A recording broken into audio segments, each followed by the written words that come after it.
All right, and we are back. Welcome back to The Counselor, and I am your host, Sheldon Stovall.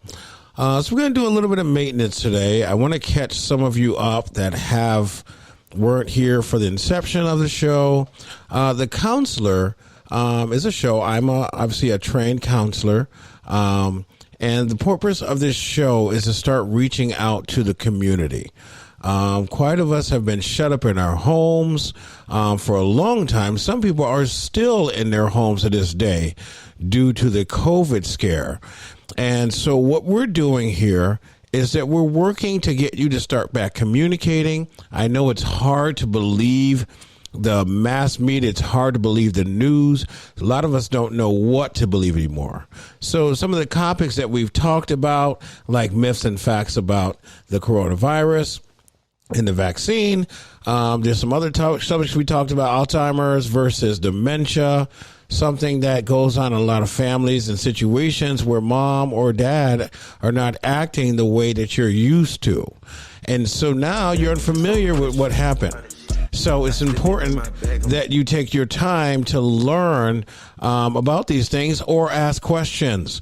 So the counselor, which is myself, and a group of others. There are other counselors on the Counseling Network that you haven't seen, but they're in the background waiting to take your call. If you are looking to get in some type of therapy, they're waiting to take your call.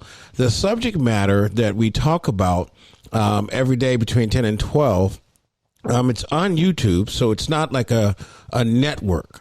So you can go to the channels anytime you would like and watch the updated.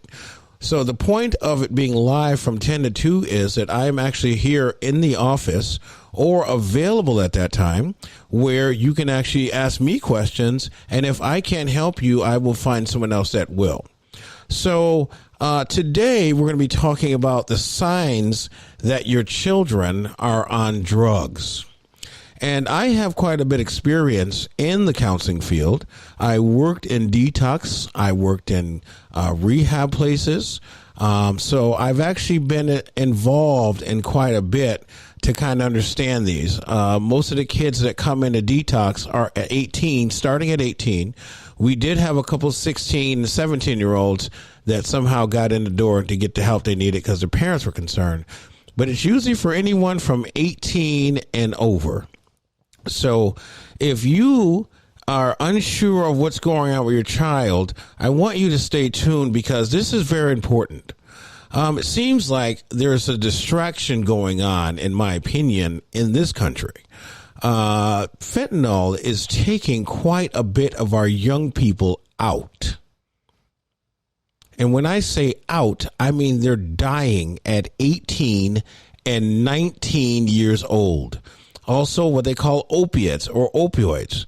So they're overdosing, meaning there's too much in their system, which is causing a disruption. And most likely they're either on their way dying or they're in a state where they're getting ready to die. They can't come out of their sleep. I'm trying to use layman terms, but they can't come out of their whatever they're under. They're sleeping and you can't wake them up. That's when they're in an overdose state. And so when they're in that situation, what is the question? What do you do? All right. So we're going to go through all that. But what we want to do now is just kind of open up the conversation. So when you see the videos on YouTube, there's two things you can do. You can comment on the bottom. You can ask a question, which I see quite a few are starting to do. You can ask a question and the counselor or someone from the Counselor Network, which are all licensed therapists, will reach out to you and speak with you. You can also call into the studio during the hours of 10 and 12. Get on my calendar if you want to ask me questions about the content of the show. And so ultimately, what we want to do is get you all to start talking and kind of start leading you on where you need to go to get the help you need, whether it's for yourself or for a friend or with someone that you love. So the subject matter for today is substance abuse. I have a lot of experience in this, and I actually have said a few times, I do know the cure for addiction.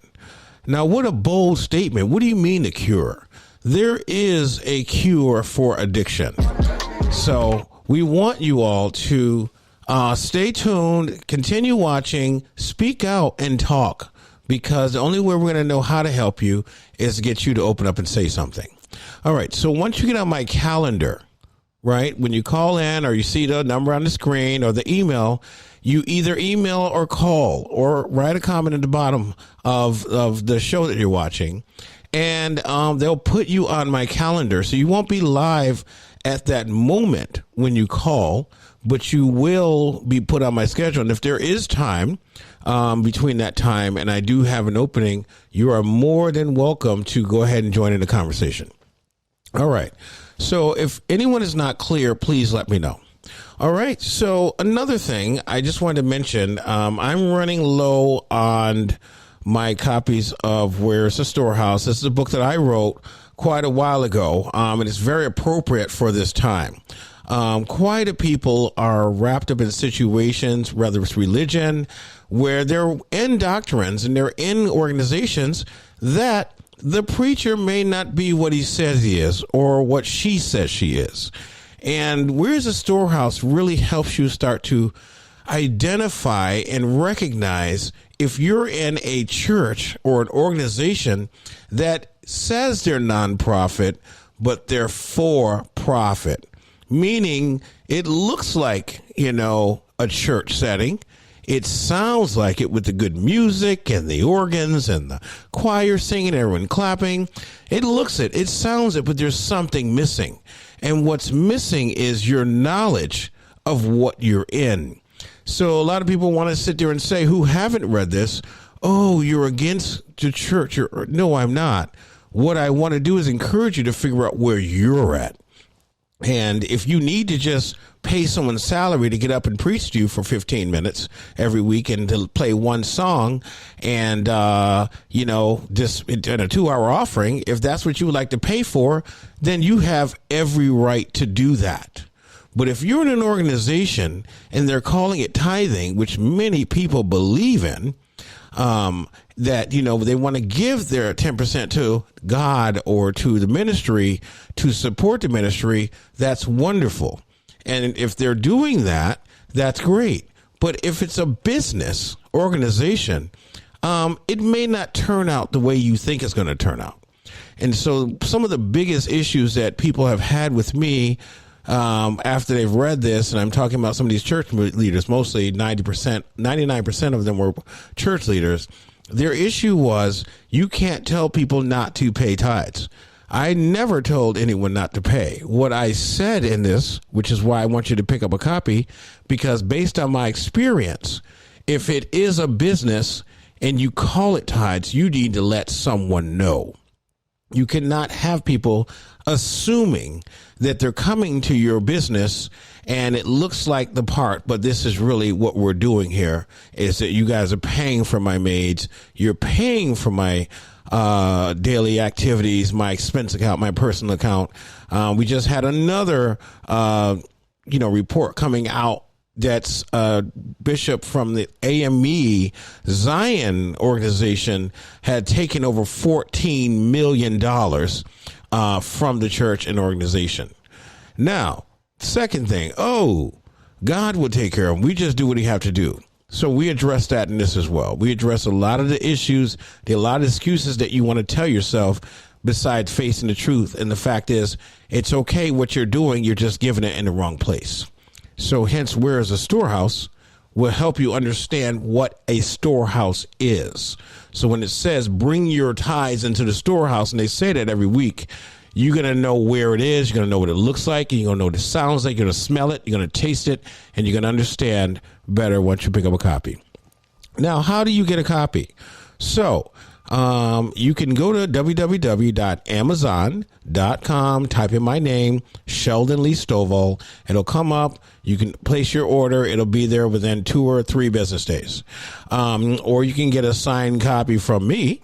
You can pre-order. You can call in to the show, or you can slide up in my DMs. All right. So we just wanted to kind of cover that for you real quick.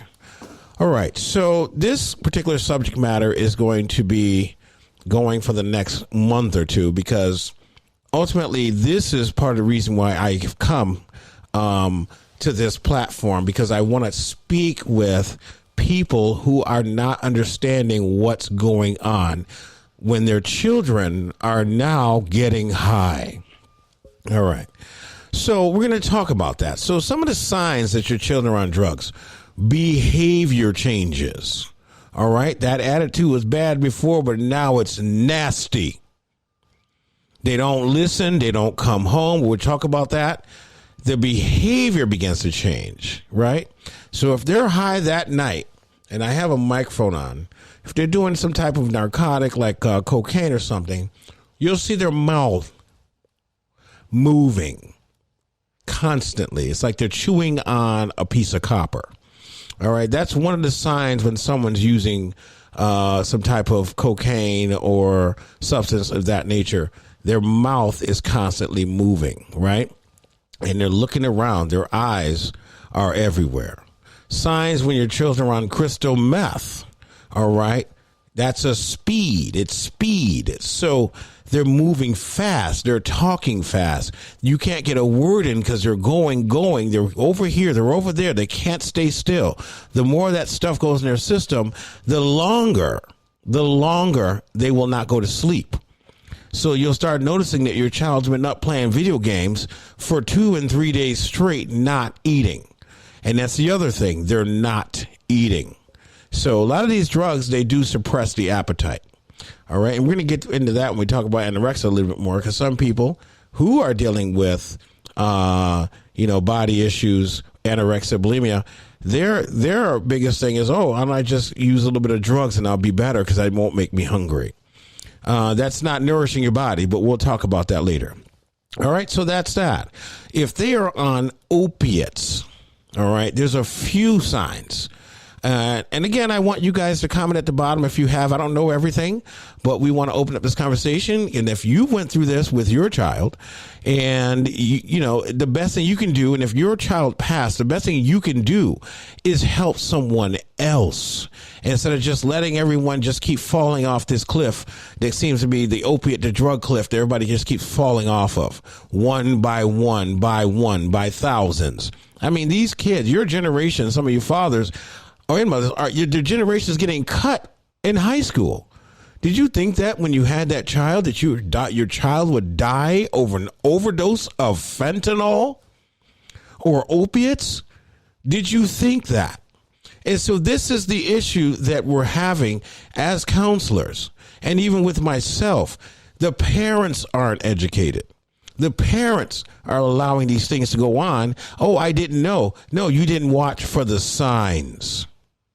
There are signs to addiction, and we're going to go over that as well. So behavior changes. Your child's behavior, they're going to start talking to you any kind of way, talking back, yelling, screaming, because when someone is coming off of opioids, their irritation levels are like through the roof. They're very irritated when they need to use again or when it's wearing out of their body.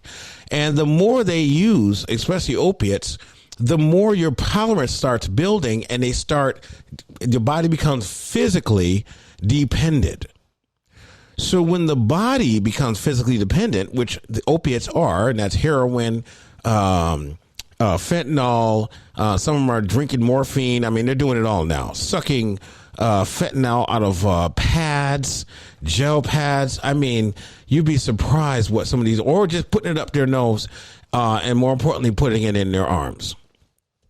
Which, by the way, I do have an issue, a personal issue with an 18, 17, 19-year-old thinking just because you graduated high school that you're now a doctor or a nurse, that you can literally take a needle and put it in your arm or in your friend's arm.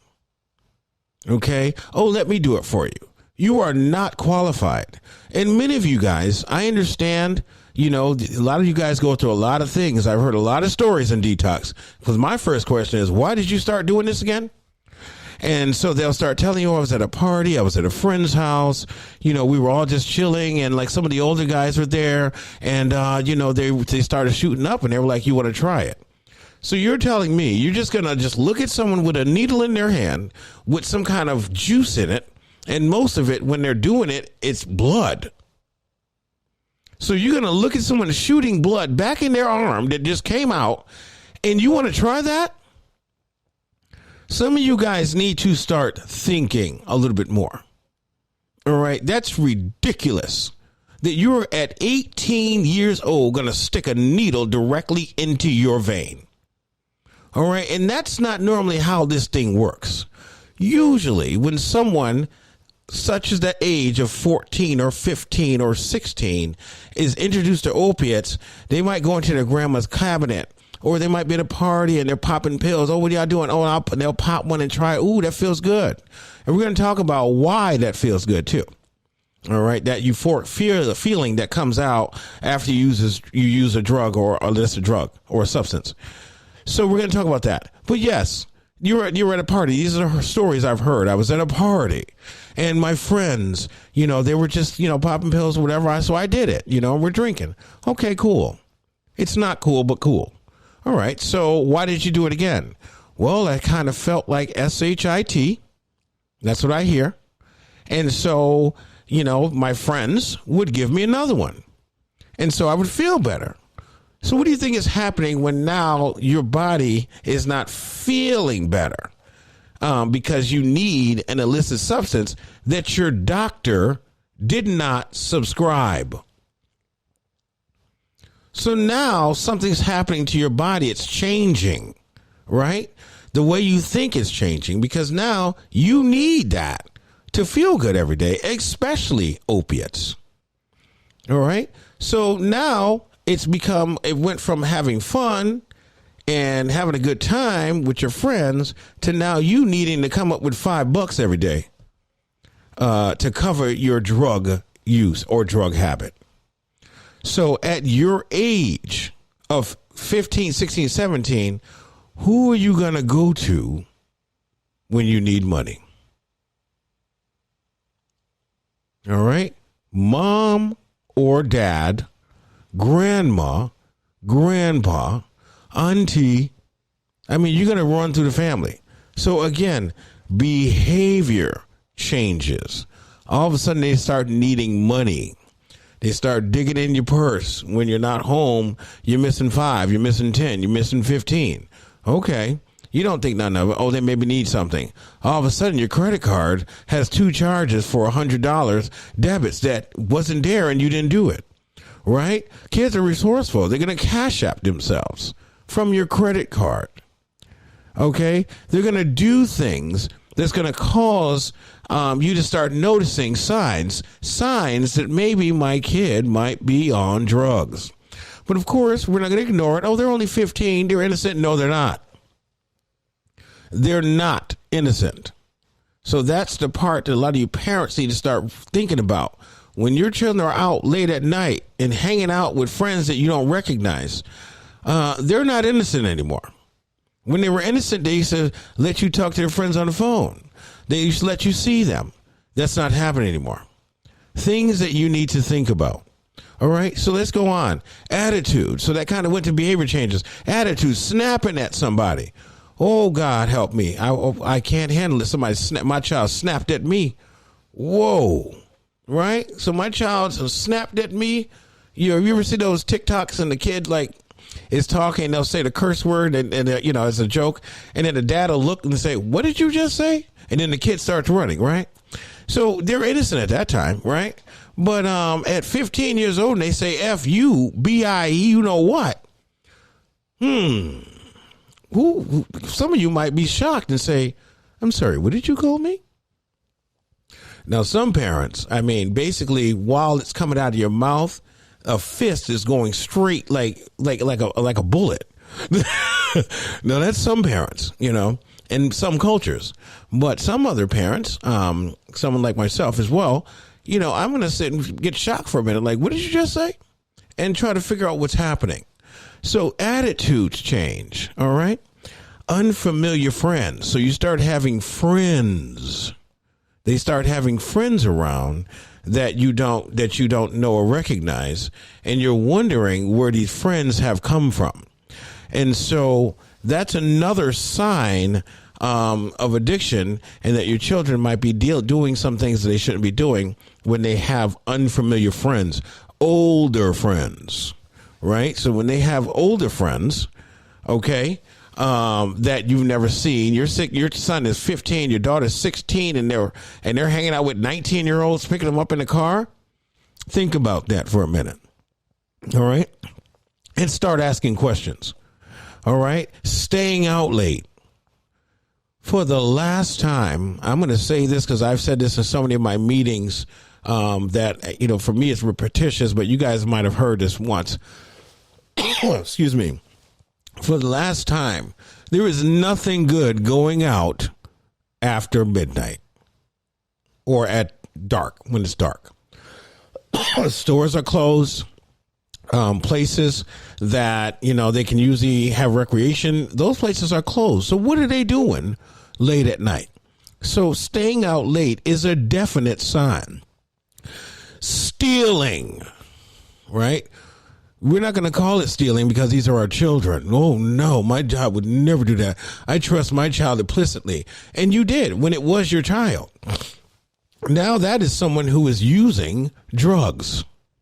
So we talk about something called primal survival, where some of the survival techniques kick in. So, yes, so they're stealing. They're reaching in your purse. You're leaving money out like you normally do. You're not paying any attention. And all of a sudden, it's gone. Where did I lose that? I know I had 100 here somewhere. The first thing you're not going to think, why would my child steal from me? They get anything they want. It's not that they're doing something wrong. They're now having to support a habit that they cannot afford. I want some of you older people who've kind of been through this and are familiar with how you started. I want you guys to comment. I want you also to call in. It's very important that you guys start looking back and teaching the young, right? And part of my Cure Addiction, which I'm going to be talking about, is going back to the origin. When did this start happening, and why are you still doing it?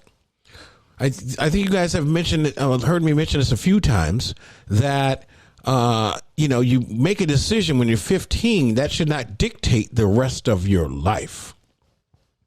And when I work with some of these young people in our substance abuse addiction groups and our online groups, a lot of the older ones, when they start talking about when they started, that's the first thing I say.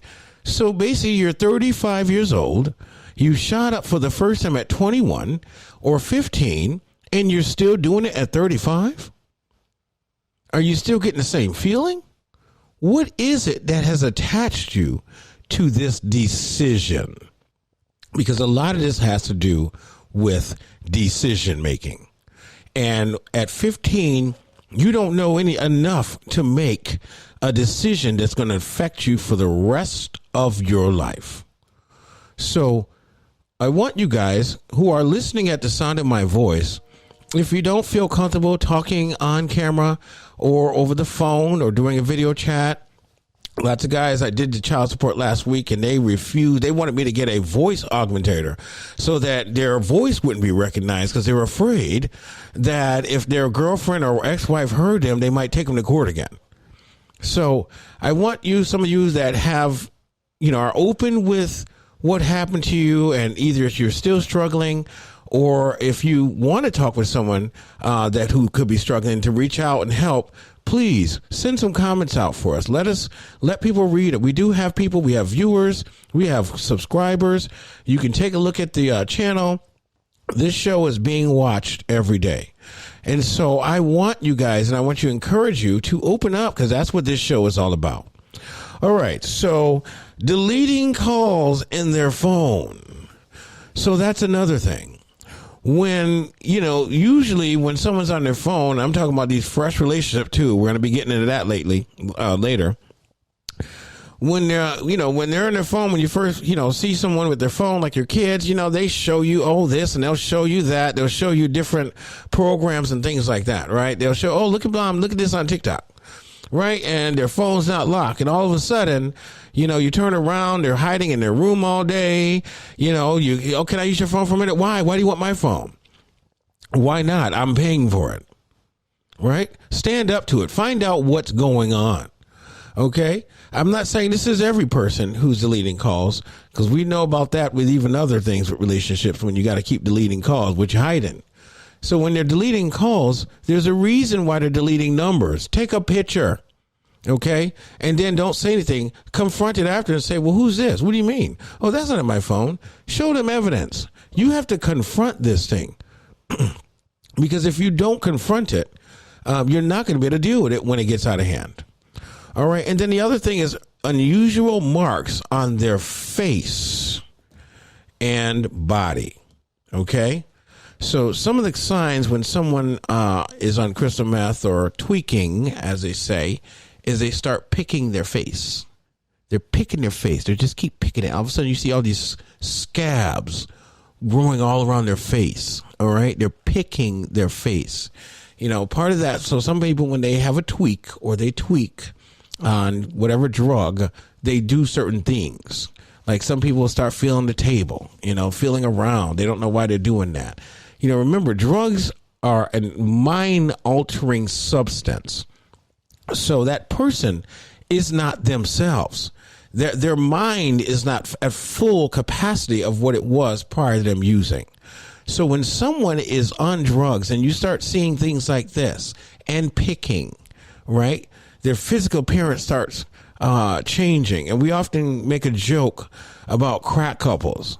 And I don't know if anybody ever met or seen a crack couple, but, the guy is walking down the street with his shirt off, and basically his arms about this big and his shoulders are connecting. And then, the girlfriend or whoever, so skinny, the clothes falling off, and they just think they're the cutest things in the world. And we call them crack couples. So when they're getting unusually skinny, and, you seeing a six pack, and then you seeing a rib cage, and then you're seeing their lungs start moving, and you see their liver start shaking, twitching. There's something going on. I don't think that they're just thin. And I'm going to fight that it's anorexia. All right. Because one thing about illicit drugs, you lose a lot of weight. It's taking things out of your body, like the salts and, things like that. Things are coming out of your body because obviously you're putting substances in and causing different reactions. Everyone has different reactions. And we're going to talk about signs of addictions and physical appearance.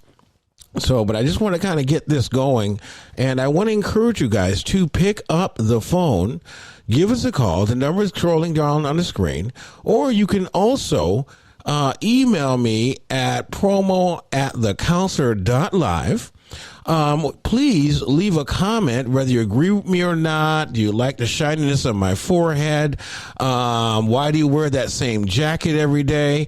I mean, say something. Let us know that you're interested in the content. And more importantly, stay tuned. We'll be right back. The Counselor.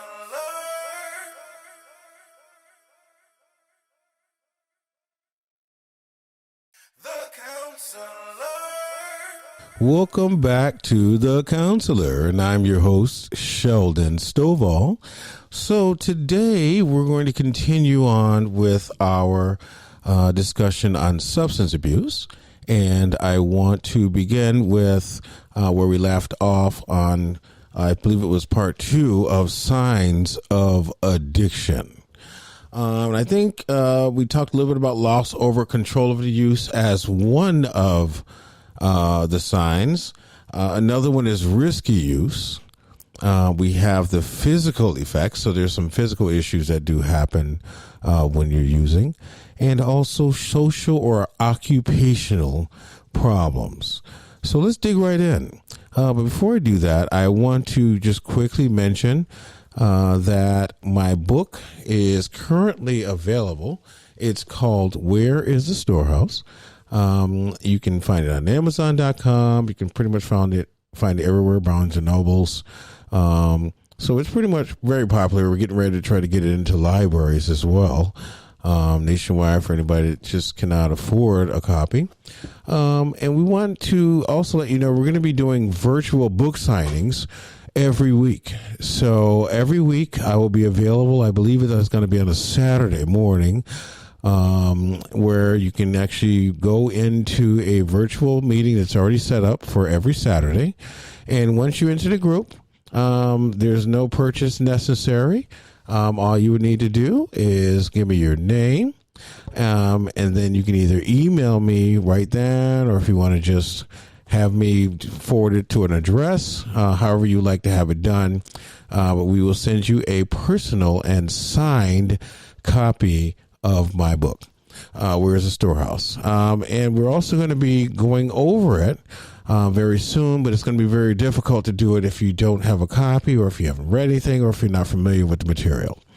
All right, and I did explain it a few times, and I'll explain it again. Where's the Storehouse is it's a nonfiction, and we talk about how quite a few people have been manipulated. There's testimonies in there by churches or business organizations that formulate and look like churches.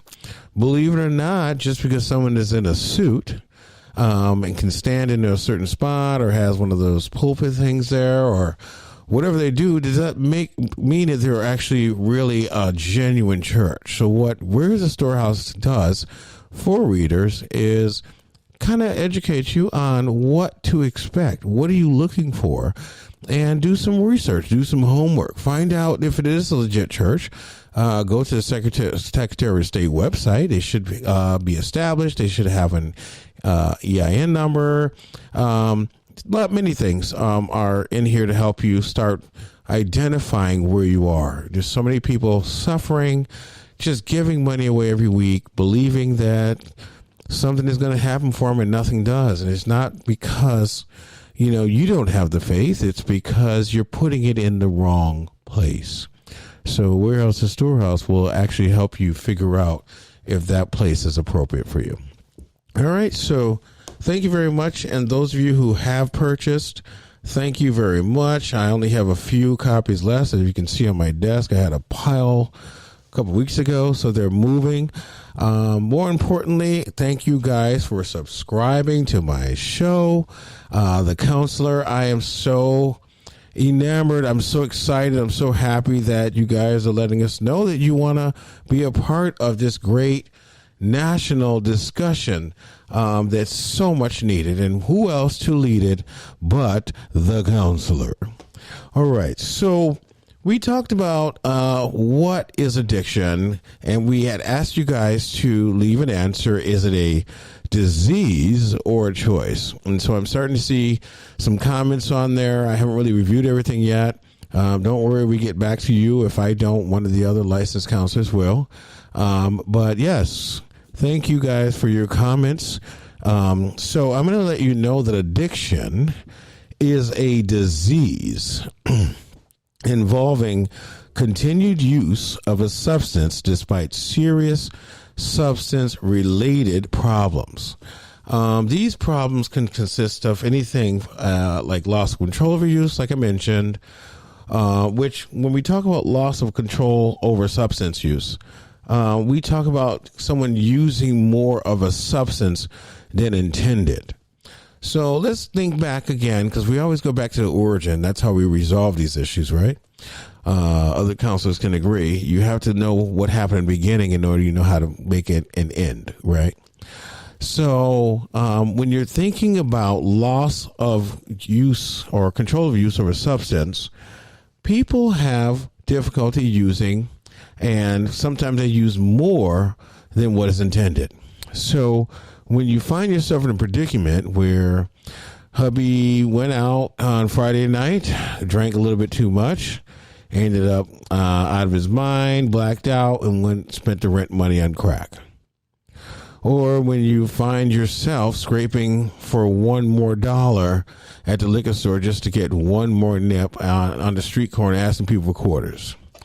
Or if you find yourself overdosing, right, because you don't know what you're doing, typically, that's what's going on. People don't know what they're doing. You're not a doctor, and you're injecting medications that are not intended to be at that level of strength inside of your body all at once. You know, I really, really have a big problem with the entire concept of how people are sticking a needle in their arm or in their leg or in their neck, or in the back of their neck or under their toenails and all these other things, to get a euphoric feeling, and you're not a medical doctor or a nurse. And then what really surprises me is that there are children graduating from high school or barely graduating from high school, putting needles in each other's arm just to get a euphoric feeling. So I want to remind you guys that there comes to a time when you first start using, you know, when you're meeting your friends, and I always mention it's 14, 15, 16, and as an experienced counselor, and if you talk to other counselors, they'll say the same thing. These people start very young, right? And you start out with your friends, and they give you a little bag, and, oh, here, try this. Oh, thank you. And you get to drinking, and, oh, have a sip of mine. Oh, have some of mine. Oh, hit my crack. Oh, take a sip of my, take a snort of my cocaine, right? So that's how it usually starts, right? Everybody's having fun with their friends, right? And then all of a sudden, when people start running out of money, or if you don't have any money, those friends are no longer there. So again, now you're using the substance more, and you probably most likely are now physically addicted to whatever drug is of your choice. So you start having difficulty reducing the use of the substance. You don't want to stop. Like, you want more and more and more. And we're going to talk about that tonight, of why you want so much more. All right. Significant time spent obtaining, using, or recovering from the substance. So as a former detox counselor, I can say that for the most part, a lot of people, when they come in after they have drank so much, alcohol levels are at like the peak in their blood, that they're sleeping, they're having trouble sleeping, or they're sleeping for a day or two. If someone's coming off the crystal meth, my gosh, anybody who worked in detox would know that person, good God, they're asleep for 3 days, and there's so much air coming out of you know where. Sometimes we would go, oh, okay, we need to go speak with this client. I would open the door, would almost knock me out. All those farts and poops.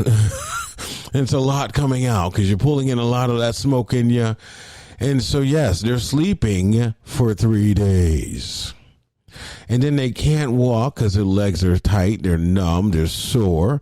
There are issues that happen when you are recovering from a substance. Anybody ever have a hangover? Oh, it's the most painful, most annoying, most aggravating experience that anyone doesn't want to deal with. And then some people, of course, you'll tell you, oh, I never have a hangover. Well, I'm glad for you. All right, so there are issues when you are using or overusing, and then the time spent obtaining and purchasing and using. And I'm not going to go there today, but quite a bit of you guys know that when you get that check, or, you know, whenever you're waiting for that deposited check on the first, or wherever you're beginning your using time, or when you get paid, and then, you know, some people get direct deposit the night, you know, they get out of work on Thursday and you get paid on Fridays, you get it, you know, around 12:01 it deposits. I'm talking to you now. So when you have that situation going on, now your body is going, your anxiety is rising, and you don't call the drug dealer or whoever to come deliver the substance of your choice, and you find yourself, you know, anxiously waiting, right? So I don't know anyone, as I often say in my detoxes, classes and groups, I don't know anyone whose drug dealer shows up within 5 minutes. Usually it's about an hour to two, right? So if you're spending a little bit more money, they might get there a little earlier, but usually it's quite a bit. Right? So you spend a lot of time waiting to obtain it. And then there are people who, once they get it, again, if they're using it intravenously, they have to get the little cup together, and there's something they call a burner, and they burn the thing, and they have to stir it and then suck. I mean, it's a lot of stuff you got to do to get that stuff in your body, right? If you're an alcoholic, it's unfortunate for you, but you can literally open up that nip and pour it straight down as soon as you're at the register. So, it's a lot of time that you're spending. And then if somebody is drinking and you have an invitation to grandma's or whoever you need to go to, you got to wait to sober up a little bit before you can go to the dinner. So you're always showing up late, right? So your life begins to change. And then you start having cravings. And a lot of people don't know what cravings are. I realize that when, I am doing any kind of group work or therapy group. A lot of people don't know what cravings are. So there's a strong desire to use a substance. It's almost like physical, like your body, your mind, your brain is thinking about that substance, thinking about that feeling that it gets, when you use. And so, yes, that turns into what we call a craving, which has now become a strong desire in you. Something that you should not have decided to do when you were 15. And that's what our concern is. And that's why I sit here and I'm doing this show. And I'm going to take as much time as I can because I am the counselor and we can do that today. You guys are making decisions at 15 and 16 and 17 and 18 and dying before 19. All right. And it wasn't me. Not yet. It starts out with one pill that your friend might give you. The little white ones, and they have a little 10 on them or a little 20 on them or a little 30 on them. And I think they used to have the 80s on them. And I think those are blue, right? The 30s are blue. I can't remember. Because now they're all pressed and filled with fentanyl and fentanyl's running stuff now. It's ridiculous that you would at 15 and 16 decide to put an illicit substance into your body at that age and think that you're grown enough to handle it. You're not.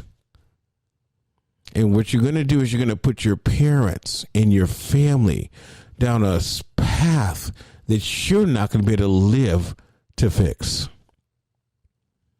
I wouldn't be sitting here right now if I was not going to explain to you guys in full detail that I have seen people at these ages die. They are not even making it to graduation. And when are you making this decision? In school with your cool friends. If your friends were that cool, okay, they wouldn't be doing it either. Okay, and I don't know how they're still alive. Because what happens is, once you start having cravings, that is the beginning of a long and tedious journey using drugs and alcohol. So I want you guys to give me a call if you know someone. If you know someone who is you think is using, you're not getting them in trouble, you're saving their life. Pick up the phone and call. We can send you to someone that can help you. We can help you, or we can just talk with you. You don't have to use your name. If it's a parent, you don't have to mention their name. No one's going to attack you. No one's going to hurt you. What we're going to do is try to help you and possibly get to them to help them. I've been doing this for a while. I know how to get through to people, and I will sit here on this phone all day. I will turn that camera off if you want that camera off. I will turn the volume off if you want the volume off. And more importantly, we just want to help you help them. All right. All right. So also risky use. What is that? What is risky use? Signs of addiction. Using the substance in situations where it is physically dangerous. I'm going to say this as slow as I possibly can. When you're sticking a dirty or clean needle inside your arm, you are puncturing your veins.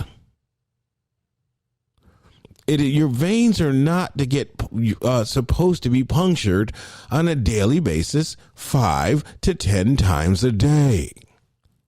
If you need some kind of medical assistance that requires you to put a needle in your own arm from a substance that you purchase off a street corner in an abandoned house, there's something mentally going on that's incorrect. And so I'm really taking my time because like I said, I'm seeing so many of you guys starting out young doing this, not even realizing that there's an end result and there's an end for you. You're not going to make it past 19. I'm telling you this because I've seen it. And what some of you guys do, instead of saying, oh, this guy is just crazy or making things up, go to the graveyard. Usually at the graveyard, there's a tomb, right? And in the tomb, a tombstone. And when you look at the tombstone, it says the day they were born and the day they died.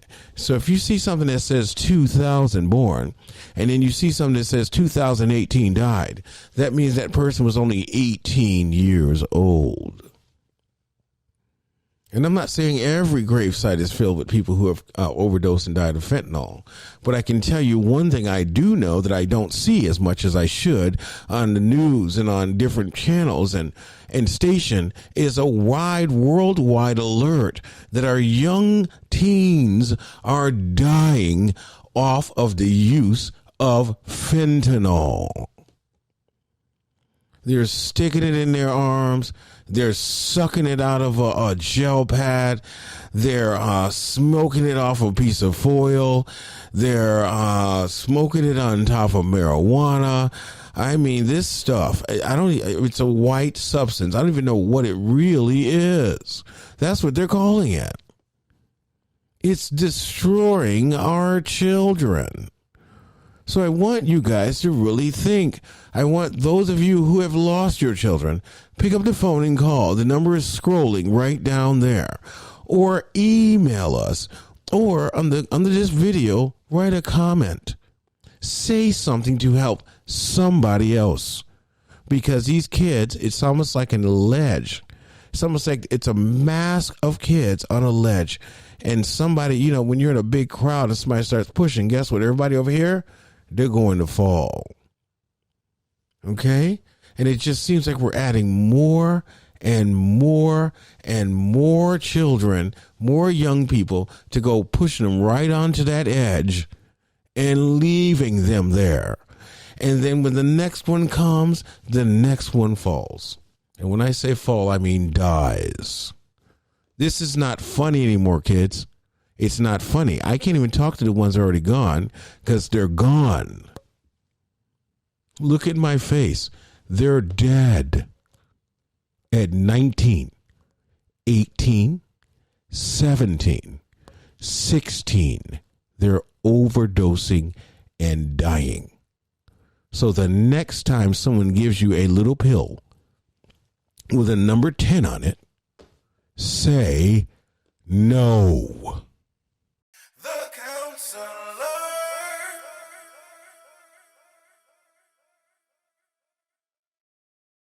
The counselor.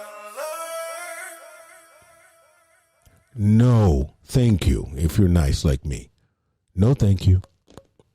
Thank you, but no thank you. And I want you to watch that person in the next 6 months laid out on the street corner with a needle in their arms. Okay?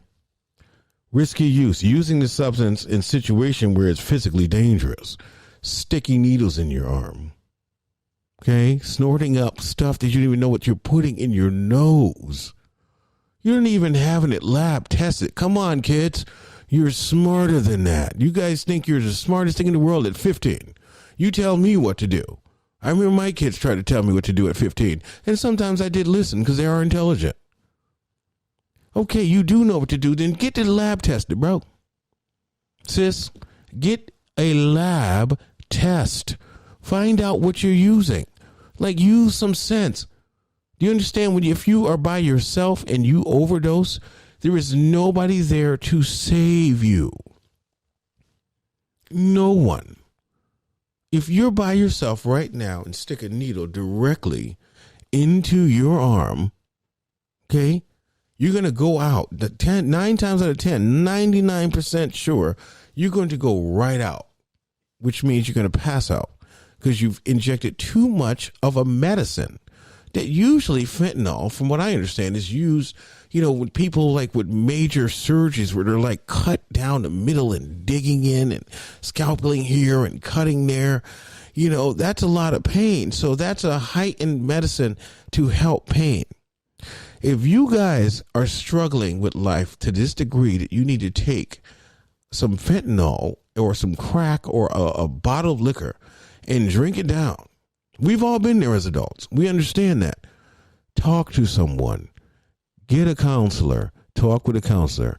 I'm just one. I may not be the best one, but I'm one of many across this country. And you know what? In Massachusetts, I know therapy, if you have Mass Health is covered 100%. Go every week. Speak with your therapist. Talk with your therapist. Tell them what's going on. You don't need to shove a needle in your arm to feel better. That's not an option. And it shouldn't be the option. Dangerous use. Physical or psychological problems are caused by continued use of the substance. So guess what? Like I said, this thing is expensive. You start out, your friends are buying, and here, take a bag. Oh, girl, go ahead. Here you go. Right? That's how it starts out. But how does it finish? You're broke. Your grandmother's tired of you. Your dad's done with you. Your mom can't stand you. Your siblings won't talk to you. No one's going to let you live with them. Everybody's throwing you out. You have nothing. The homeless shelter don't even want you. Okay? It becomes an issue. Now you're close to being suicidal. Now you don't care if you die. Another effect of the use of substance use. Okay, so at some point you have to start recognizing that you're addicted. And I hate the excuse, I'm an addict. I'm an addict. You are an addict, and I get that. But you did not have to encourage someone else to be one either.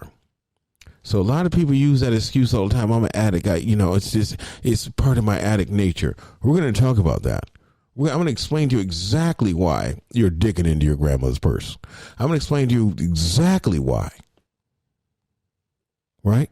You're taking your mom's credit card and cash apping yourself $3,000. I'm going to tell you exactly why you're doing that. So stay tuned to the counselor. All right. Social and occupational problems. So not fulfilling major obligations at work, school, or home. So parents, back to you. How do you know when your children are using drugs? One of it is that they're skipping school, because you can't be in school nodding out. Okay? That's a clear sign that they're on some type of opioid when they're sitting up nodding out. Okay? Or if they're fidgety. Can't stop. Remember, feeling, doing all this? Clear signs. Very clear. All right? Not going to work. And I mentioned this before. Crystal meth has crept itself up from the the West Coast, up to the East Coast. And I lived out there, I know. They have so many people living in tents, it's sad to see. They call them tent cities. Because one thing about when you use crystal meth is you're going to lose your job. Because, anytime you put that substance in your body, let's start from day one, You put it in tonight, you're not going to sleep for 24 hours. So then after that 24 hours, you're still using it. You're not going to sleep for another 24 hours. And then if you keep using it, some people go 7 to 14 days going. Some people go for a while.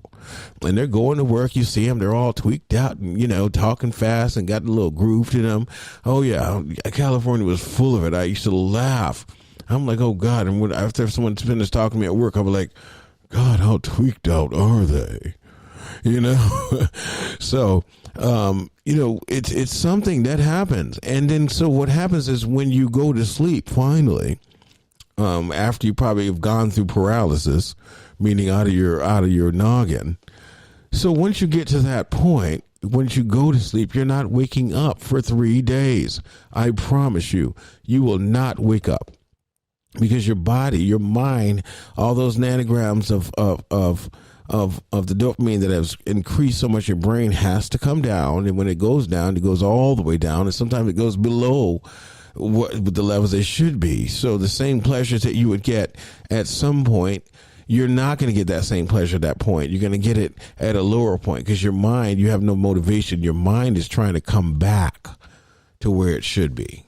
Right? Your levels in your brain. Because what you're doing is you're just increasing the levels of dopamine in your brain. I mean, this is not rocket science. All of these drugs, heroin, crack, alcohol, I think all of the levels only go to about 110 to 115 nanograms. It's not a lot. I think crystal meth, I think they go up to about 1,000. So you ever seen somebody tweaked out on crystal meth? It's very... It's scary to see and sad at the same time because they're looking at you. Their eyes are open, but they can't see you. They're completely blacked out at that point because their mind has just reached the fluids in their mind. Their dopamine levels have increased so high that no one's used to that. No one's used to that. Think about it this way. The pleasure. It's the pleasure part. When you have sex, I think that it goes up to about 50 nanograms, I think, per deciliter. I can't remember exactly. We'll do a class on that at one point.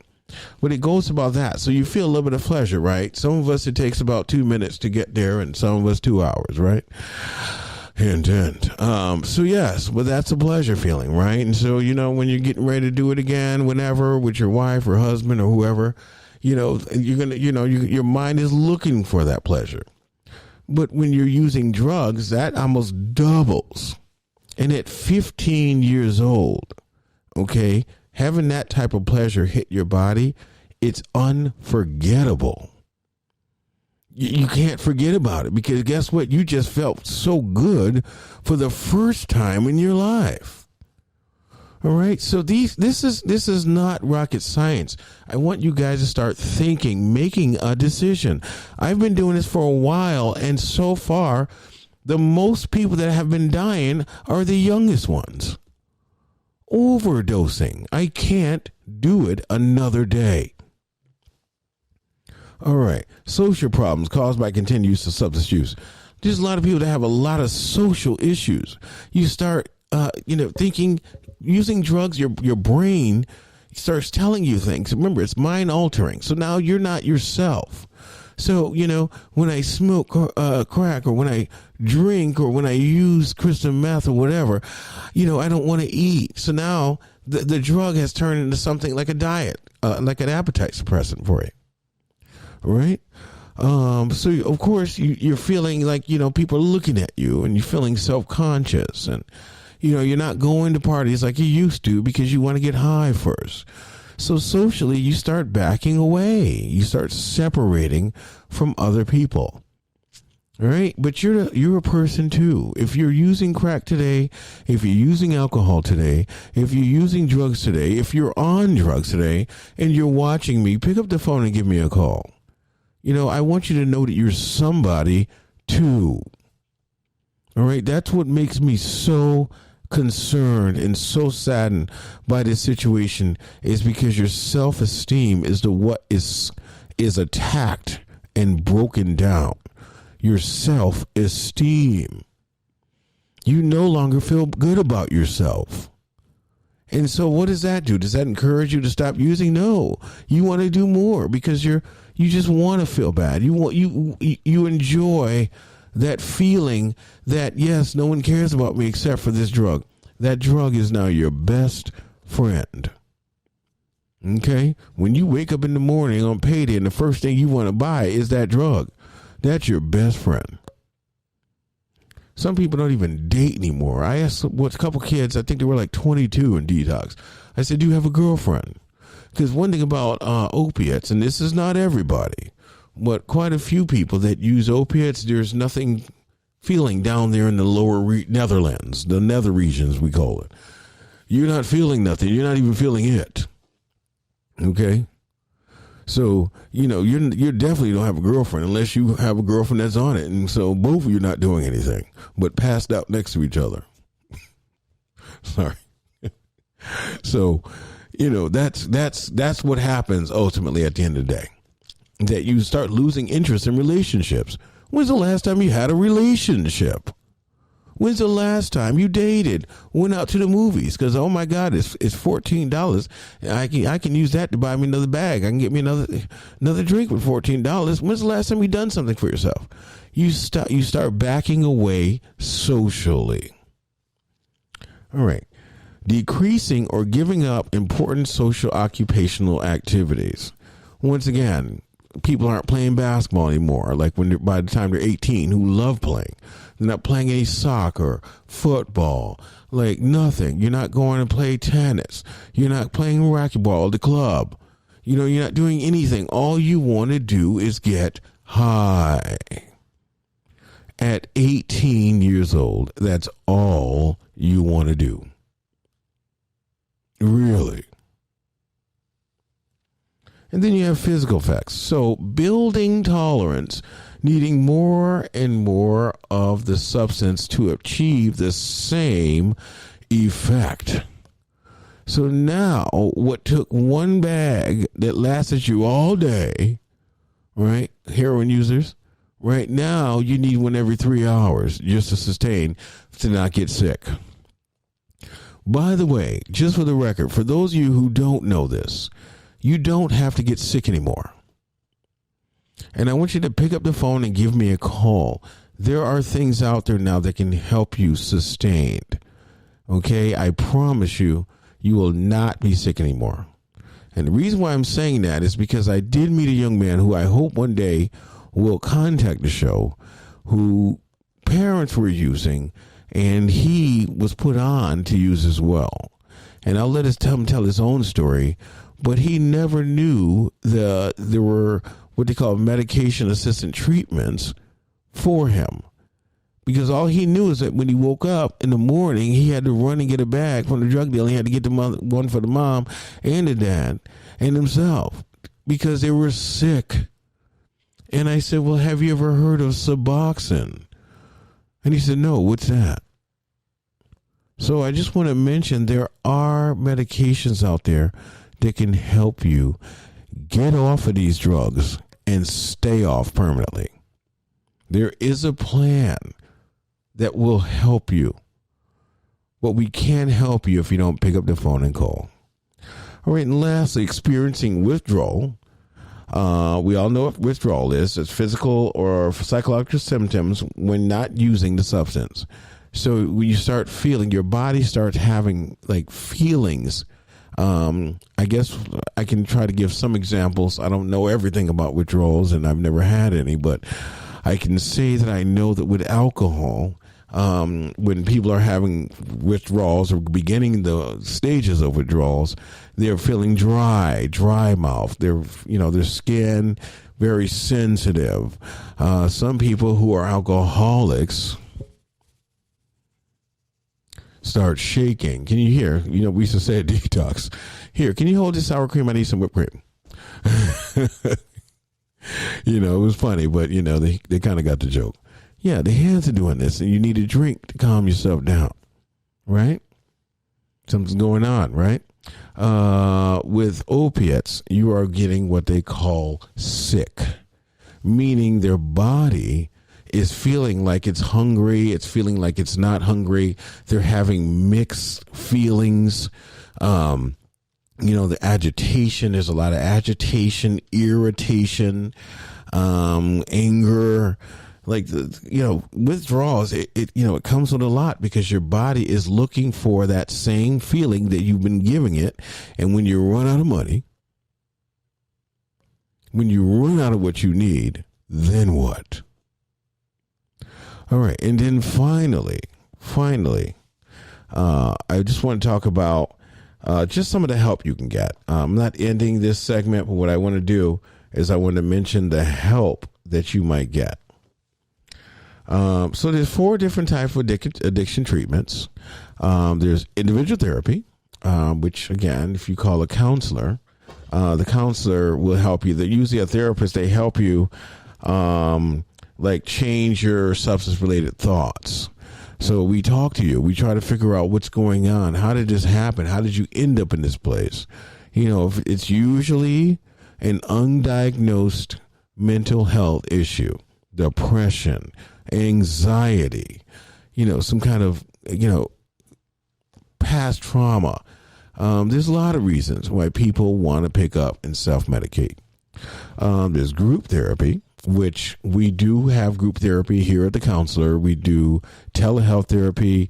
They're a little bit more exclusive. If you go to my website, you can see that there's 2 types of options. If you become a member of the counseling network, that you do have free access to all and any of the therapies you have, or anyone in your camp or around you. So I want you guys to go to my website, thecounselor.live. Take a look at the options. It's very simple for a reason. Sometimes too much information doesn't help anybody, right? All right. Then you have support groups. You meet other peers, people that are also in recovery, people that have similar stories, similar situations that happened. So you definitely want to participate in any type of social environment that has to deal with free of substance use. So people that are of like mind and don't want to be using. And then medication. So this medication is used in specific cases for symptoms management.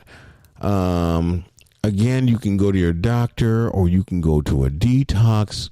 You can go to an emergency room and ask, is there medication that can help me to stop using?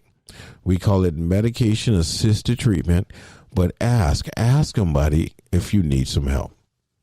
All right. So I want you guys to stay with us. We're going to be moving through the substance abuse, like what is addiction, and we're going to start getting into the nitty gritty. My name is Sheldon. I would love you to call in the show, email me at promo@thecounselor.live, or you can slide up in my DMs. The Counselor.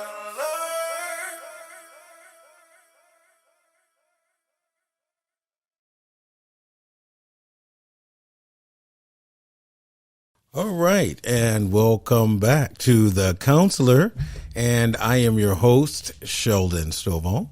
So glad to see that you guys are starting to send some comments through. We started a new thing called Ask the Counselor, in which people can now send an email.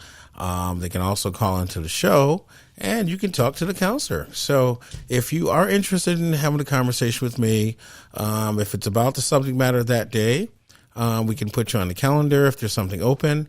But more importantly, we want to hear from you. So make sure you look at the bottom of the screen and give me a call. You can call our number, which is listed below. You can email me at promo@thecounselor.live, or you can slide up in my DMs.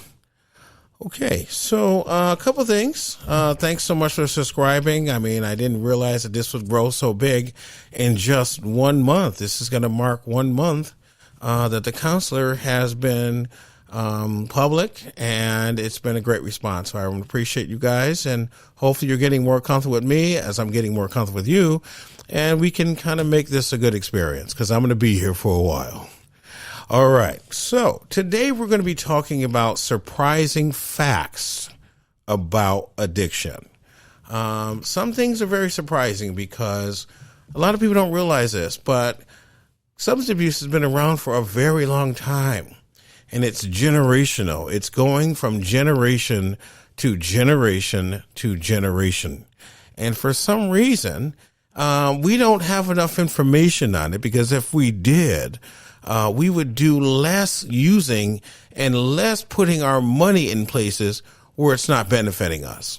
We're going to talk about that in a minute, because we're going to talk about some money, some numbers. You're going to think about some numbers. How big is the substance abuse industry?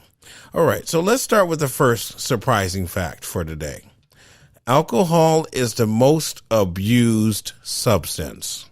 Okay, so the staggering fact about addiction is not really that alcohol is the most abused substance. It's also legal, right? So that alone gives it a greater reach for people to use. So basically, you just need to be 21. You have to be able to learn how to read or know how to read, so you can read some of the labels.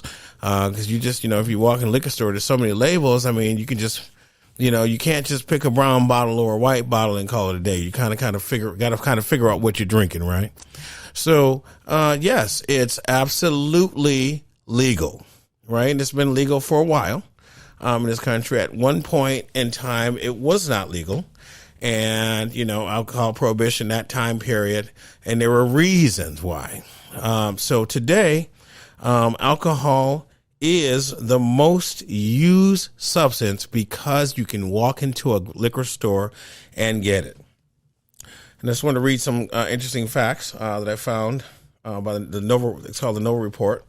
Over half of all American families can trace some history of alcohol use. Okay, over half. While this sets the scene, generally, how about outright alcohol abuse?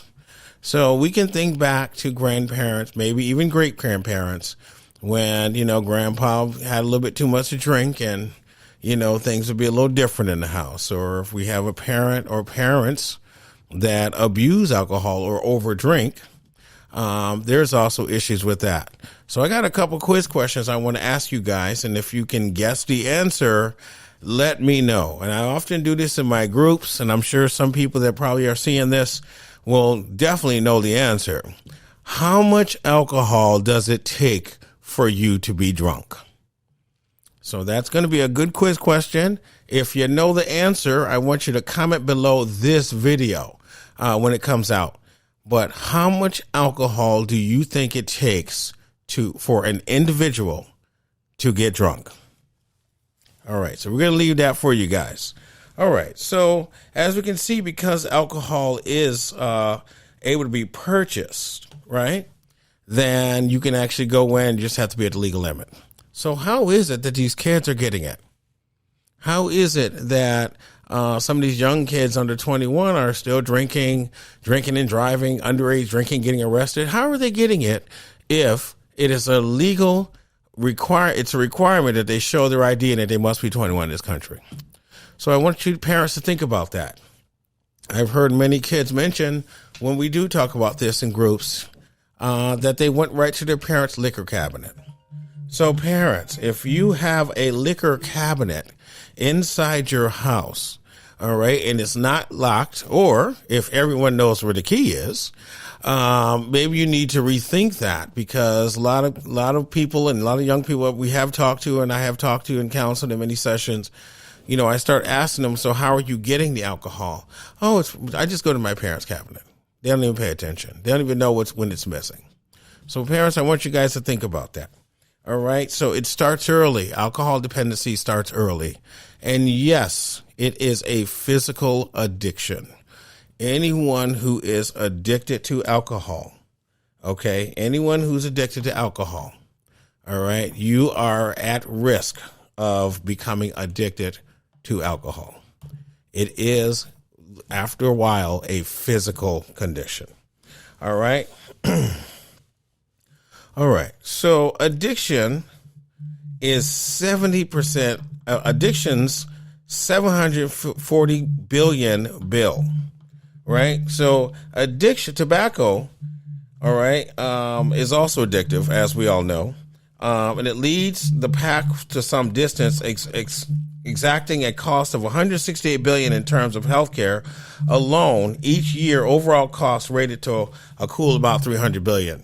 So there are issues when someone becomes addicted to illicit substance. You start having health issues. So when you're having health issues, what comes next with that? You have to go get taken care of. You have to be treated. Whatever's going on in your life at the time, the alcohol is only going to increase that health-wise and make it worse. So some people end up, their kidneys start weakening, their liver begins to start getting built up, breakdown. There's a lot of physical issues that happen as a result of overconsumption of alcohol. And this happens over time. So now what's happening? You're in the doctors all the time because your liver is starting to become damaged. However, so many issues. Diabetes. If you have diabetes and you're drinking alcohol, you are worsening your condition. All right. So addiction does cause an increase in medical and health care costs. All right. Addiction can alter your brain structure. So as well, I'm going to read this so you can read this. As well as the obvious financial cost of addiction, to the cost of anyone addicted to a substance can be more dangerous still. Systematically abusing any substance can cause the way your brain is structured. Why is this? Well, addictive substances are so hard to put down because using them gives your brain a shot of dopamine.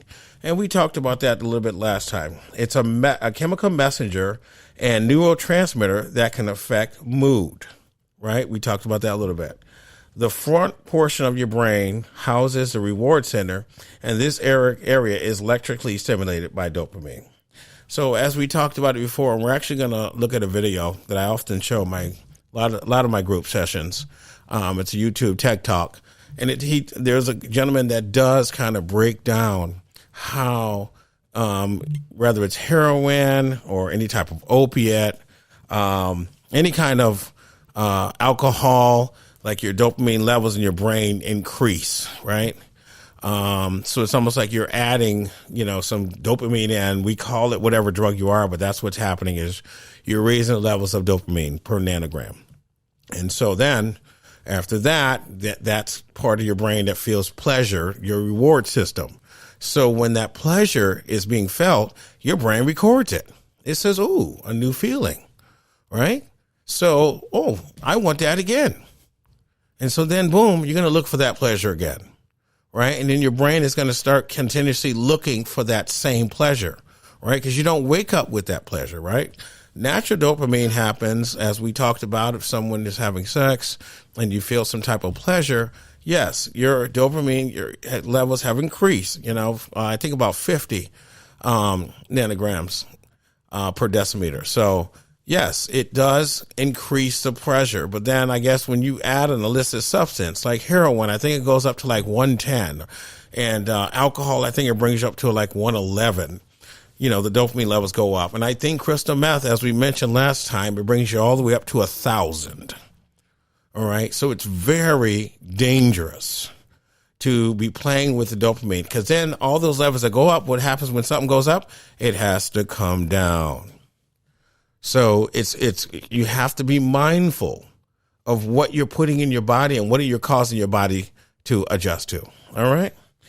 So it can start altering your brain structure. So I don't want to get into that too much, but these are just some of the interesting facts you need to think about.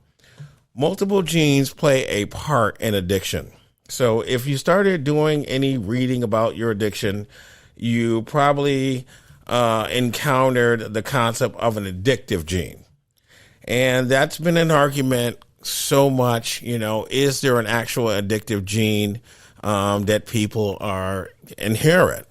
And when that addictive gene is activated, that's when the brain finds some type of satisfaction. It feels something that it hasn't felt or needed to feel or just wasn't activated yet. So example, opiates. Okay. So anyone who has an addictive gene and it happens to be anything related to opiates, you take that first opiate pill, that's going to be like some euphoria that you've never experienced before. So it's going to be a feeling that you get, and it activates in that addictive gene, and that once that addictive gene is activated in your brain, now your brain knows what to look for when it wants pleasure. All right. I'm just touching on some of these. I don't want to get too far into them. All right. Co-occurring disorders, addiction, and mental illness. Co-occurring disorders involve more than one health condition, what that means. Generally, mental health disorders simultaneously. So the most common entrance of this is substance abuse in tandem with any of the following. Anxiety. And we talked about this in the beginning. We were talking about substance use. People self-medicate or go get drugs or alcohol. Anything that you see on this back wall behind me is what would be considered an illicit substance. So if someone is dealing with untreated anxiety, meaning you feel anxious a lot, your body has this overwhelming feeling that you don't realize why it's feeling like that. That could be your anxiety, or some people call it butterflies in your stomach, or some people, just look up some of the symptoms, physical symptoms of anxiety.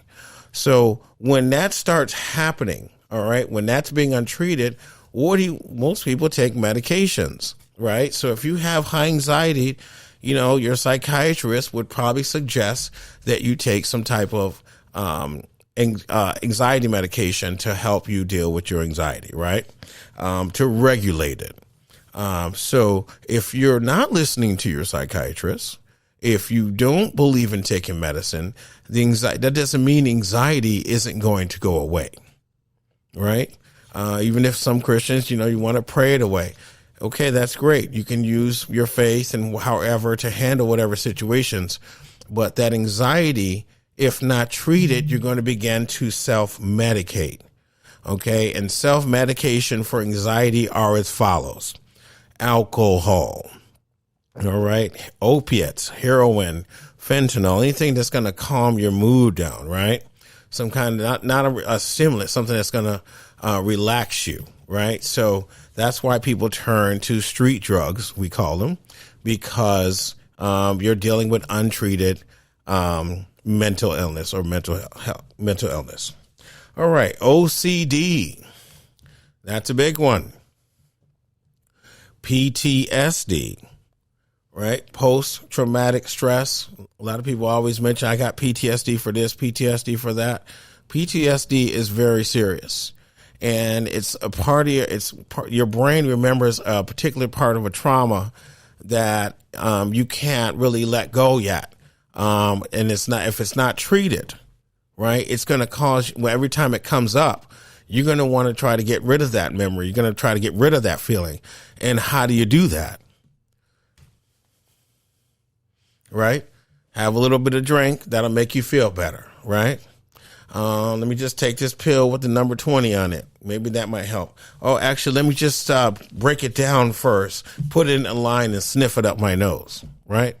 That's what that's their plan to deal with whatever trauma or past trauma that they don't want to deal with, right? You want those feelings to go away. And one thing we all know about drugs, right, and alcohol, it's not a permanent fix. After you run out of money, after you run out of alcohol, when you're on your last drop and the liquor stores are all open and you took your last sip from the last nip bottle that's at the end of the bed that you forgot about, when that's all gone, guess what? These problems are still there. And so what we want to do is we want to, as counselors, as people that work with helping people, we want you guys to start identifying why is it that you're turning to self-medication, and why does it have to be such a dangerous choice? And again, when you're 14, 15, and 16, and 17, and you're going through your life growing lessons, and it becomes tumultuous, right, for you. All right. So turning to drugs could be an option, but it doesn't need to be the option. And one thing I want you guys to start learning, and I'm talking to the 15, 16, 17, 18-year-olds and 19-year-olds, because that's who my audience is right now. I want you guys to start learning a few things. You're going to have to learn to cope in life sometime. It may not be a quick fix all the time. So sometimes you might need to learn to cope. Okay? And coping is the best way to deal with life when you cope. All right. So remember, we're just learning here today. And again, if some of you find yourself when we're talking about these subjects that it's kind of hitting home, I want you to pick up the phone and I want you to call the Counselor Network. We are available. We have trained professionals that we can send you over to right away. We can connect you live. We can get the professionals on the phone with you. So there are people to help you. And this show is here to kind of encourage you guys to kind of step out, get out of your shell and start talking, because many of you are dying. And I'm going to keep saying this as long as I'm talking about substance abuse. Many of you are dying by the day. And, again, when I worked in detox, we would see certain couples come in, they're 18, 19, they're coming in, getting themselves better. Then all of a sudden we wouldn't see these couples anymore.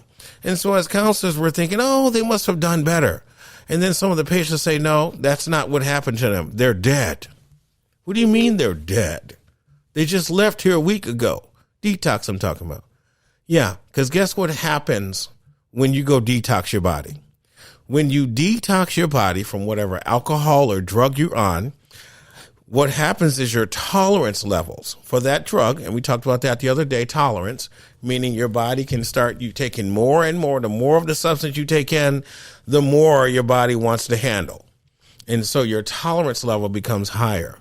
But when you go to detox, right, and you get clean, your tolerance levels go all the way down to 0.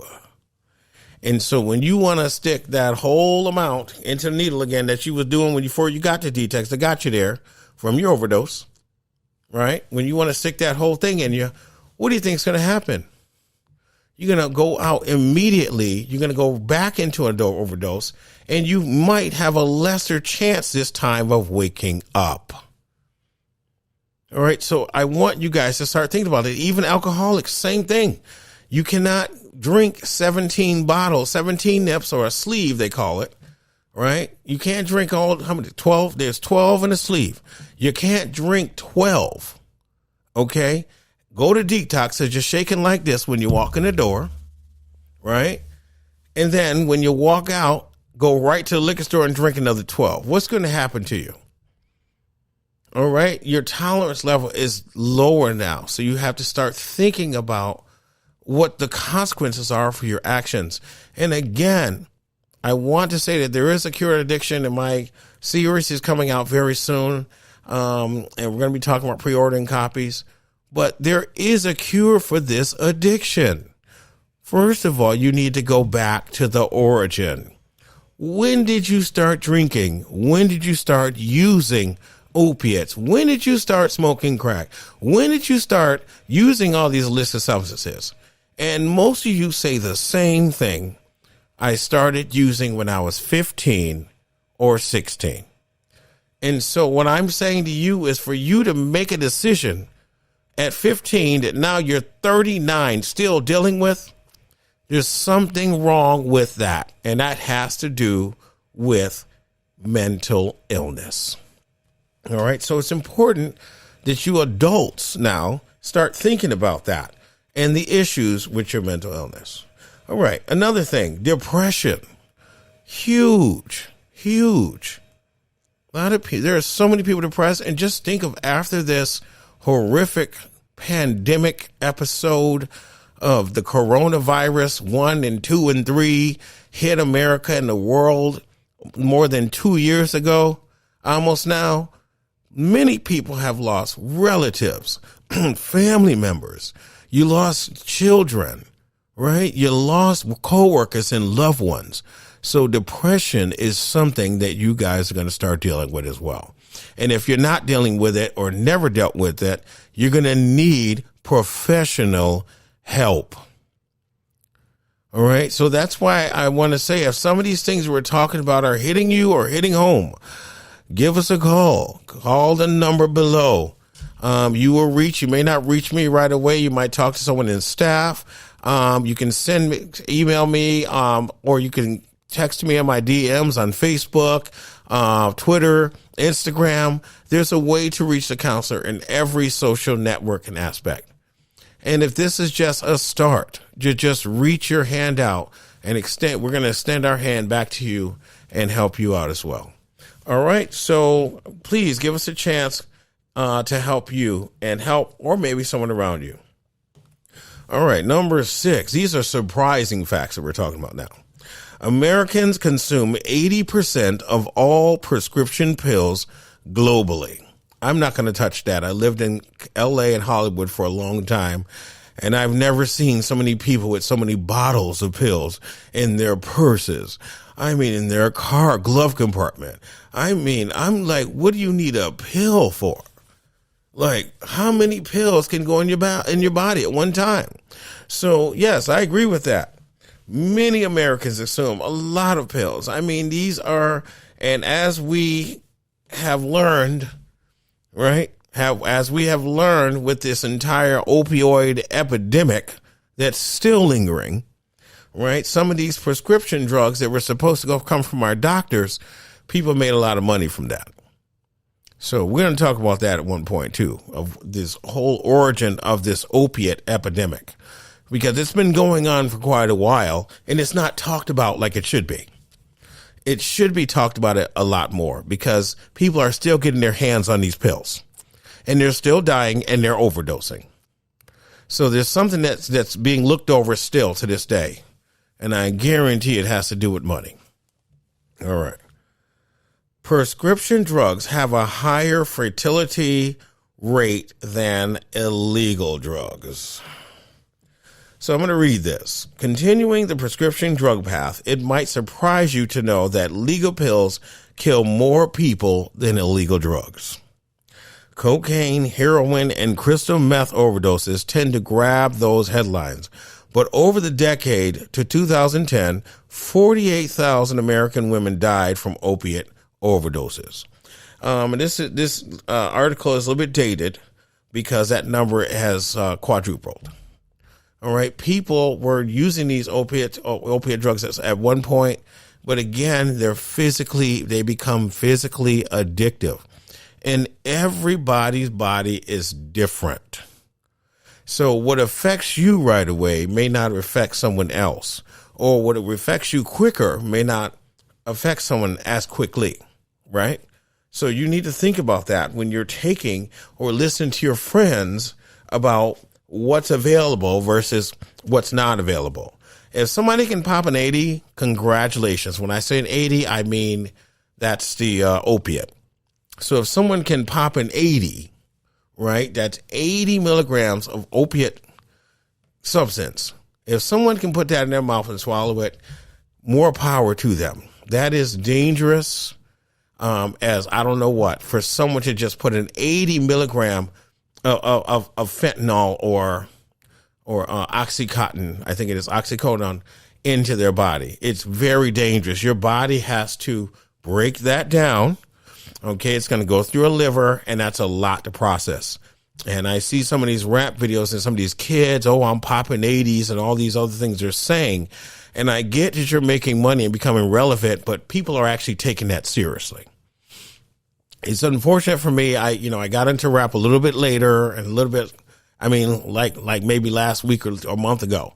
And I started listening more because I'm trying to figure out what the message is, because there is a message coming out from these rappers. They're communicating with us, but we need to understand what's being said.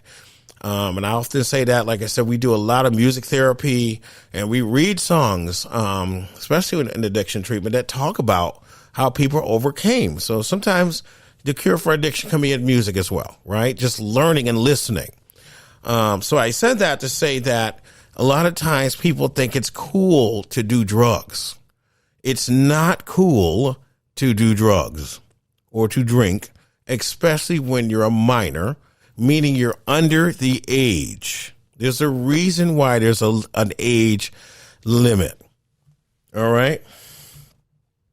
All right. So we're going to finish these surprising facts. I got two more. Most addicts work for a living. That is true.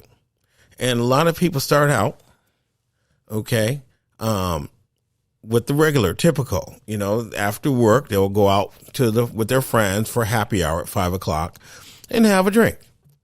Okay. And pretty soon that becomes what you do to relax yourself, is have a drink or do whatever drug of your choice, right? That becomes your relaxation skill. That becomes part of your normal. And so after a while, like I said, this develops in people at different stages. After a while, one drink, you won't feel anything anymore. And so now when you typically just order one glass of wine, now you're ordering 2 glasses of wines at dinner. All right. And then again, how much does it take for a person to be drunk? How much alcohol does it take for someone to get drunk? I want you guys to put that answer, because I have the answer, but I want to hear what you guys have to say. How much alcohol does it take for someone to get drunk? You'll be surprised. All right. So most addicts work for a living, right? So let's talk about that. Think about the stereotype of an addict, okay? A homeless, unemployed bum, right? Crack addicts creating mayhem on the trails for their next rock. Meth heads clustered around a park bench, and smokers spending all day in a weed cloud, having opted out of society, right? So it's very lonely when you're an addict. And usually if someone spends most of their day looking for drugs, then they're obviously not working, right? Which means they can't afford it, so they have to come up with ways to get it, which leads to crime, and we'll talk about that at some point. These all make for a far better news stories than a gainfully employed man heading off to work in the morning, even though he's struggling under the pressing weight of drug addiction. So according to SAMHSA, 3/4 of all people with a drinking or drug problem are employed. Of course. I mean, that's how these things are sustaining, because most people that can't afford a drug problem are usually someone who's homeless, right? Who can't afford drugs. They're out there holding signs or, asking people for change or, asking family. You run out of family when you're an addict, right? So it's important that we understand addiction respects no boundaries and happens regardless of background or income level. So are you telling me that rich and wealthy people can be addicts too? Yes. Yes. Quite a few of them. They have, again, I lived in California for a long time. They have some of the most exclusive rehab centers that you would you couldn't even imagine who's there, because you have to pay $100,000 a month just to attend. And even when you do get there, 9 times out of 10, you're not going to see anybody. All right. So it's important that you pay attention to what's going on in regards to pulling yourself together. This can happen at any level. And lastly, heroin was once perfectly legal. So while rightly vilified today, heroin was once not only legal, but marked as non-addictive. So that was part of medicine. Back in the 1800s, it was part of medicine. All right. So I want you guys, if any of the subject matter has, moved you in any way, if you feel or someone that may be needing some help, I want you to pick up the phone, give us a call. You can email us. You can call the number below, or you can slide up in my DM.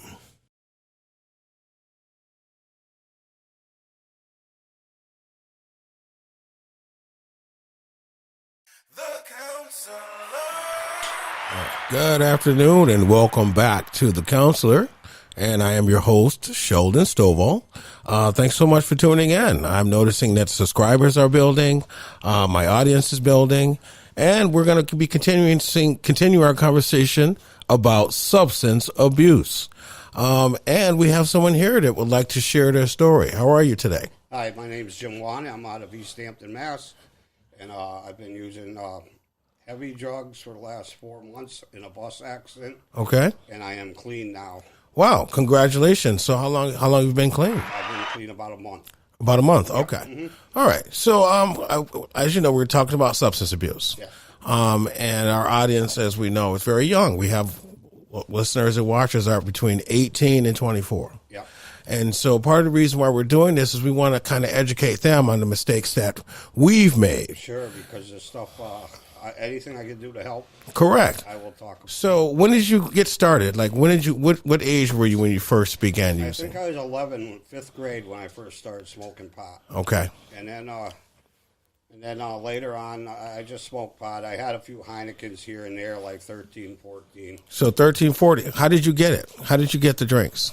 Very easy. One of my friends, he was 14 years old. He looked old enough. They gave him, he got a fake ID, and he'd go to a package store where they'd serve him. So, yeah. Yeah. And, it's that easy, right? Yeah. Okay. And then 15, 16, I found women and booze, and I ran with it. And you were lost in it from then? Yeah. And I wasn't doing heavy drugs then.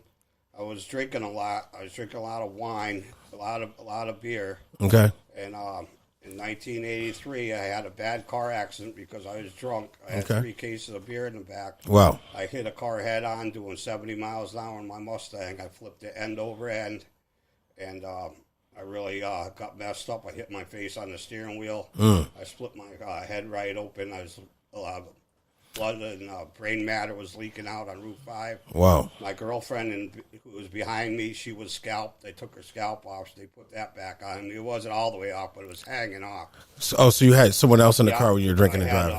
My best friend in the front seat. The transmission came through the floor and broke his leg in 3 places and broke his arm up here, his shoulder. My. And my cousin, who was in the back seat, grabbed onto him so he wouldn't go through the windshield.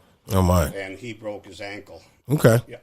So how old were you around that time? I was 17. Okay. Yep. So you began to start using at 13. That was your first, you started smoking marijuana. 11. At 11. Yep. And again, you got it from friends, right? Mm-hmm. And then you start at 14 drinking. You start drinking a little bit here and there. A little bit here and there. And then it started increasing. You started drinking more and more. And that's because I found women. Yes.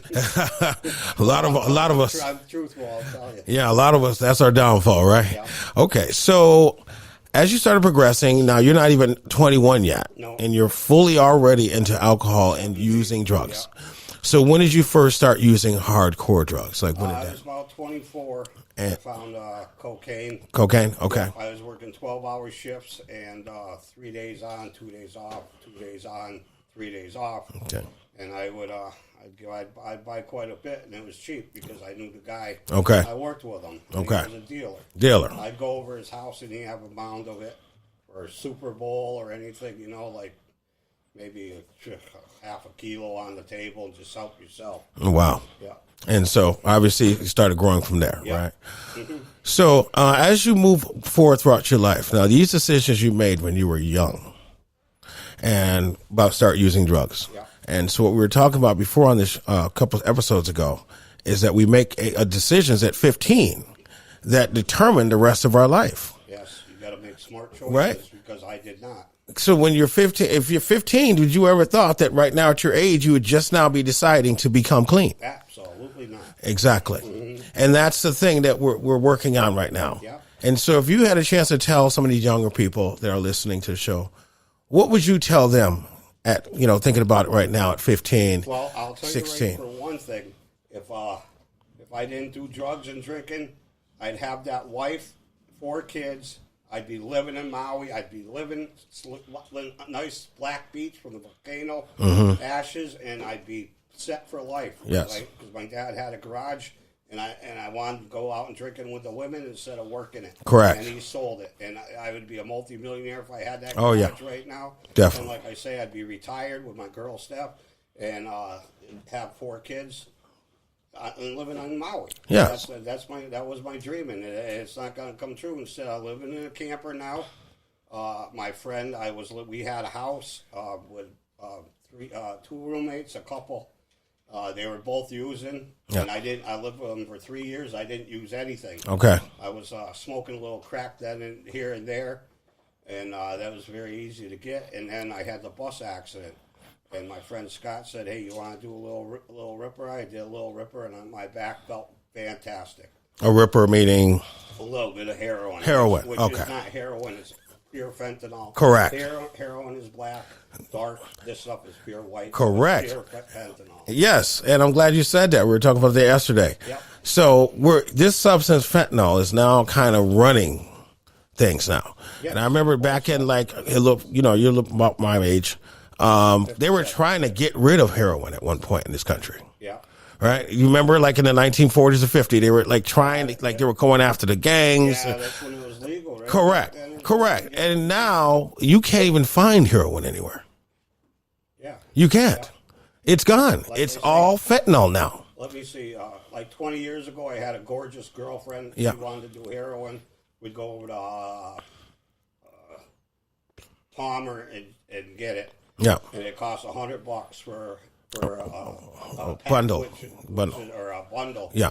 Well, pack. I can't even remember. I don't even want. It was 10 bags. Yep. And that was $100, and I'd get the coke, she'd get the heroin. We'd do speedballs, and that lasted for about 3 months. I couldn't do it no more because I couldn't sleep. Correct. And I had to work. She didn't. She had 3 kids to raise. Okay. Yeah. But when she went, I quit that like no problem. Wow. So you let that go. Out, yep. Correct. Okay. I had no problem getting off of the heroin. Yeah. But this fentanyl, oh my God, it took me over a month to get it out of my system. Correct. So would you end up having to go to detox? Nope. I did. I went over here to Clean Slate. Okay. They gave me Suboxone. Mm-hmm. And they said, "Oh, you got to come back tomorrow and take the Suboxone." I couldn't even get out of bed. Okay. So I just got up and took the Suboxone. It did nothing for me, so I got up by myself. Okay. That's good. Oh, it was terrible. I had some bags. I'd lick the bags, and it'd make me fall asleep for a couple hours.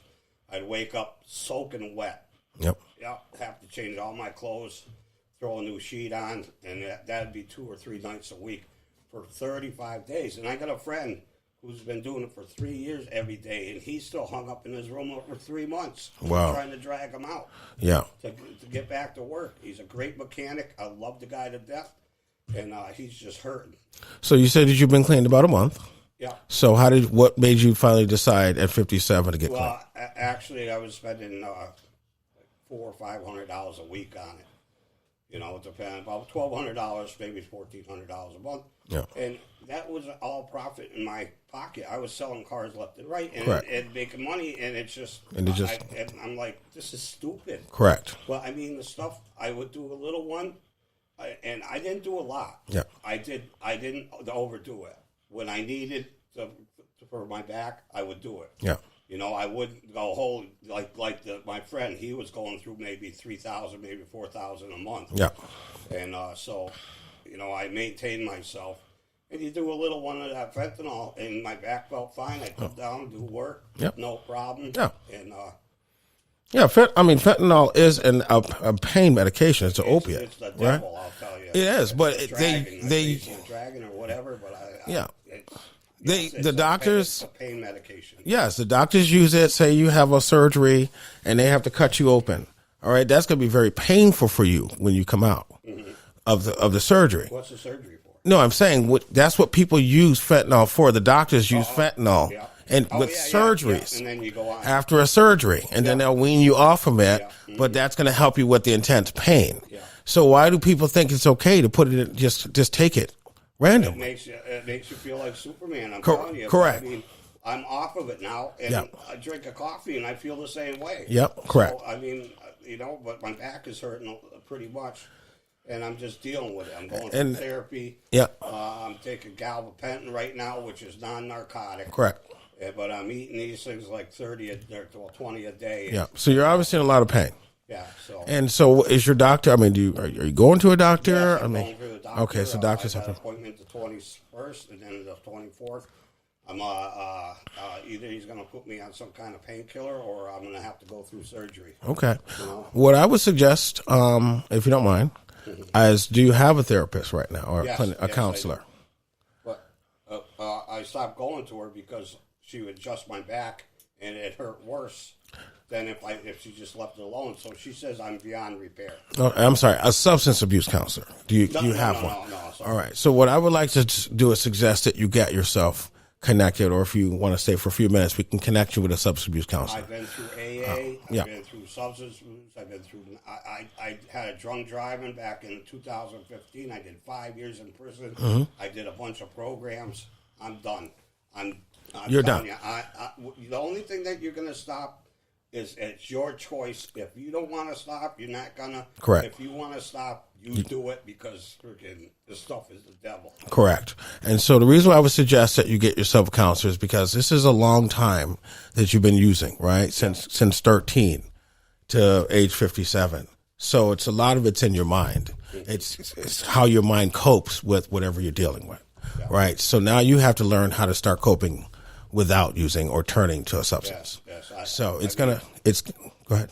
It's in my head. I will never use that stuff again. Yes, and I'm looking at you, and I believe you. You know, if I need somebody, I can call the hotline. Correct. And I suggest for younger people to get counseling. Correct. Because, Correct. They're going to live a life of hell like I have. Yes. Until 57. Stop now while you're young. Yes. It's the devil, and it's not even worth it. It's not even close to worth it. It's not. Nope. And, we did a study when I was in college. The average person that's on heroin spends $1 million Yeah. in 3 years. And I did 3 months, and like I say, You went through a lot of all my money. profits were going. Correct. I had a hard time paying my rent. I had to borrow $1,000 to pay my rent. Yes. And I'm not going to do that when I can make it. Correct. And so what we want to do is get you set up once this show is completed. Yeah, sure. We want to All sit right. down and talk with you and get you set up with a counselor. I'll give it a try. Okay, good. Because that's what's going to start helping you kind of start dealing with things without the use of drugs. Yeah. Okay? Mm-hmm. All right. I want to say thanks for coming. I appreciate Okay, this. thank you I know very that much. It was good meeting you. it was really hard, but you made it through it, and Yeah, not a problem. it wasn't that bad.